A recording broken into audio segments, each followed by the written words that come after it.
Hi everyone, this is Sakshi Bakshi, the host of the Akriti Show, and I'm here with a very special guest, Dr. Neeti Vijay, who is an IVF specialist, a gynecologist, and the director of the clinics. Welcome to the show, Dr. Neeti. Thank you, Sakshi. Thank you for having me here. Great. So, Dr. Neeti, we are of course at a conference where we're talking about obesity and gynecology. Absolutely. And so, what is the one lifestyle change that you think most women tend to ignore? They don't find time for themselves. Number one, they avoid exercising. They avoid having food on time because they're taking care of everyone in the family. And now one more segment adds to it because most of them are working. Right. So again, they get neglected. That's true.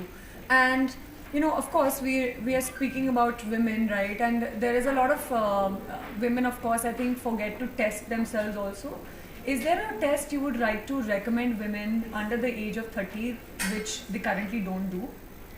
So basically, I mostly am doing this HOMA IR testing for insulin resistance in women and like to check their BMI as well. Right. And as a gynecologist, and as a woman, is there something that you would recommend someone to not consume and consume?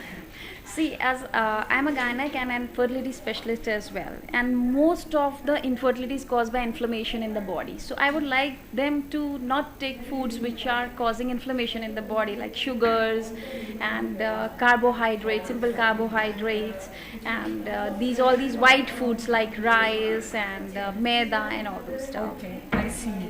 And then, of course, you just spoke about diet. Is there something in your own meal plan that you tend to follow, which is something? Yes, definitely. I follow the seed cycle basically. So I grab a lot of seeds, and I think that helps me.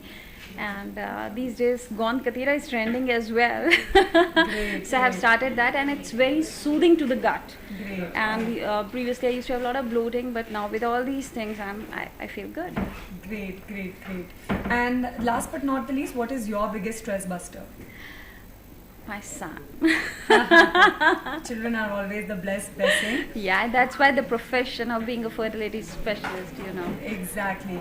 So now I'm going to just do a quick segment on take it or trash it. So I'm going to Okay. quickly ask your advice on what is, something, what you feel should be taken or trash it. Ashwagandha while trying to conceive. Perfect, take it. Take it. Hormone-based conception planning. Trash it. Trash it, okay. IV drips for fertility. A mix, A mix. I would say. Okay. PGTA for everyone. No, trash it. Trash it. Keto for PCOS. Trash it. Trash it. Sex during IVF. Not after the embryo transfer. Okay. PRP or stem cells for ovarian rejuvenation. None. Trash it. Trash it. And ERA testing. Trash it. Trash it. I see. CGMs for all. Trash it. Trash it. Okay. And full body MRI scans. Trash it. Trash it. Vaginal steaming. Trash it. Trash it. Feminine hygiene washes. Not always. Not always. Okay. And then last but not the least, vaginal probiotics. Take it. Take it. Great. Thank you so much, Dr. Neeti, for being on the show with us today. Thank you, I hope Sakshi. enjoyed it. Yes, thank you, Sakshi. I absolutely enjoyed it. It was wonderful talking to you. Thank you. Thank you.